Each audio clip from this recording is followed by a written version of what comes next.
Hi friends. Padmamma Simhadri బాధపడుతూ ఉంటారు.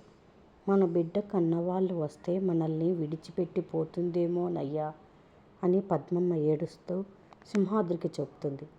ఏమో పద్దాలు, మన బిడ్డ అలా చెయ్యదు, మనకి దూరం కాదు అంటాడు సింహాద్రి. బిడ్డ దూరం అయితే సుమిత్ర గారి బిడ్డను పెంచినోళ్ళు ఎట్లా ఉన్నారో నాకు తెలియదు, కానీ అదే నాకైతే నా బిడ్డ దూరం అయిన రోజే గుండె ఆగిపోయినట్టు ఉంటుందయ్యా అని పద్మమ్మ అంటుంది. చాటుగా వింటున్న ఆనంది, నా కన్నోళ్ళు వస్తే ఏడ దూరం అయిపోతానో అని భయపడుతున్నారు. నిజంగానే జ్యోతమ్మ కూడా సుమిత్ర గారిలా సోచాయిస్తుందా? నేను కన్నబిడ్డ అని తెలవగానే వీళ్ళకు దూరం చేస్తుందా? జ్యోతి వచ్చి, ఆనంది నా కన్న కూతురు, తను నాతోనే ఉంటుంది, మీరు వెళ్ళిపోండి రా జీవన అని జ్యోతి లాక్కొని పోతున్నట్టు, పద్మమ్మ సింహాద్రి లగేజ్ సర్దుకొని వెళ్ళిపోతున్నట్టు ఆనంది కలగంటుంది. రేపు నేనే జీవన అని తెలిస్తే అమ్మ కూడా ఇట్లా చేస్తుందా? లేదు, జ్యోతమ్మ అట్లా చేయదు. అమ్మది అందరినీ ప్రేమించే గుణం, ఎవరిని వదులుకోదు. పైగా పద్మమ్మ జ్యోతమ్మ తోబుట్టువు. చెల్లి ఎక్కడైనా అక్కని బాధ పెడుతుందా? నందిని వాళ్ళ అమ్మగారు అట్లా చేశారు అని జ్యోతమ్మ అట్లా చెయ్యదు. మల్లిని కూడా తన బిడ్డలాగానే చూసుకుంటుంది అని ఆనంది అనుకుంటుంది. జ్యోతి ఆలోచించుకుంటూ కూర్చొని ఉంటుంది. జీవన జ్యోతి దగ్గరకు వస్తుంది.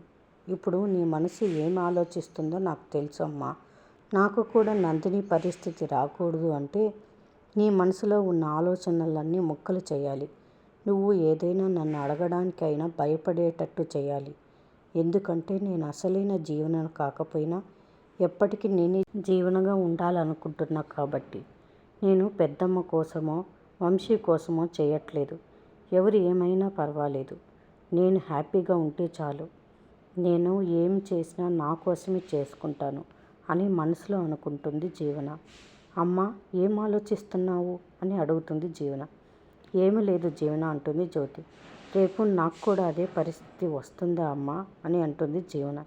ఏం మాట్లాడుతున్నావు జీవన? నువ్వు ఆ పెంచిన కూతుర్ని వదిలేస్తాను అన్నా ఆ తల్లి గురించే కదా ఆలోచిస్తున్నావు. నువ్వు కూడా నన్ను అలాగే వదిలేస్తావా అమ్మా అని అంటుంది జీవన. జ్యోతి లేచి, నిన్ను ఎందుకు వదిలేస్తాను? అసలు నువ్వు ఎందుకు ఇలా మాట్లాడుతున్నావు జీవన అంటుంది జ్యోతి. చిన్నతనంలో తప్పిపోయిన సుమిత్ర ఆంటీ కూతురు తిరిగి వచ్చింది. అలాగే 3 ఏళ్ళు తప్పిపోయిన నేను కూడా 7 ఏళ్ళప్పుడు తిరిగి వచ్చాను. రేపు ఎప్పుడైనా ఎవరైనా వచ్చి 3 ఏళ్ళప్పుడు తప్పిపోయిన కూతురు వేరు, 7 ఏళ్ళ తర్వాత తిరిగి వచ్చిన కూతురు వేరు అంటే నువ్వు ఏం చేస్తావు అమ్మా?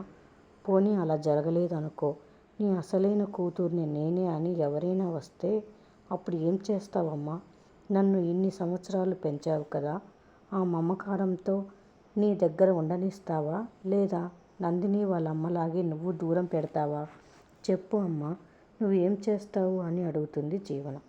ఏంటి జీవన ఇది, నువ్వు ఇలా ఎందుకు ఆలోచిస్తున్నావు అని అంటుంది జ్యోతి. నా ఆలోచనకి ఆధారం లేకపోవచ్చు, కానీ నా భయానికి అర్థం ఉంది. ఇన్నాళ్ళు పెంచిన ప్రేమ కన్నా కూతురు రాగానే ఏమైపోతుంది అమ్మా? దూరం పెట్టేంతగా ఆ మనసు అంత కఠినంగా ఎలా మారిపోతుంది? ఆ తల్లి ఆలోచన తప్పు అనిపించటం లేదా నీకు అని అడుగుతుంది జీవన. నేను జీవన మీద అనుమానం పడుతున్నాను అని తనకు అర్థమైందా అని అనుకుంటుంది జ్యోతి. జరిగిందంతా చూసి నాకైతే చాలా భయంగా అనిపించిందమ్మా. ఆ తల్లి ఎందుకు అలా ఆలోచించిందో గ్రాని ఏమో తీరి చెప్పింది. మరి ఇన్నాళ్ళు తల్లి దగ్గర పెరిగిన కూతుర్ని ఆ తల్లి దూరం పెడితే కూతురు పడే బాధకి ఏ తీరి ఉండదా అమ్మా? నాకు నీ మొహం చూసే అంతవరకు నా తల్లి ఎలా ఉంటుందో నాకు తెలీదు. నన్ను ఎవరు పెంచారో కూడా నాకు తెలీదు. ఎవరు పెంచారో అనాథలా వదిలేశారు. చివరికి ఒక గుడికి చేరాను. నా దగ్గర ఉన్న వస్తువులను చూసి నువ్వు మల్లివి కాదు జీవన అని చెప్పారు. ఇదిగో ఈవిడే మీ అమ్మ అని నిన్ను చూపించారు. అప్పటి వరకు నాకు ఒక తల్లి ఉంది అని కానీ, నాకు ఒక కుటుంబం ఉంది అని కానీ నాకు తెలీదు. మళ్ళీ కొత్తగా జీవనగా నా జీవితాన్ని మొదలుపెట్టాను. ఒకవేళ ఈ రోజుకి అది అబద్ధమైతే, అమ్మా నేను జీవనని కాదు అని ఎవరైనా అంటే నా పరిస్థితి ఏమిటి అమ్మా? అప్పుడు నా విషయంలో నువ్వు ఏ నిర్ణయం తీసుకుంటావు?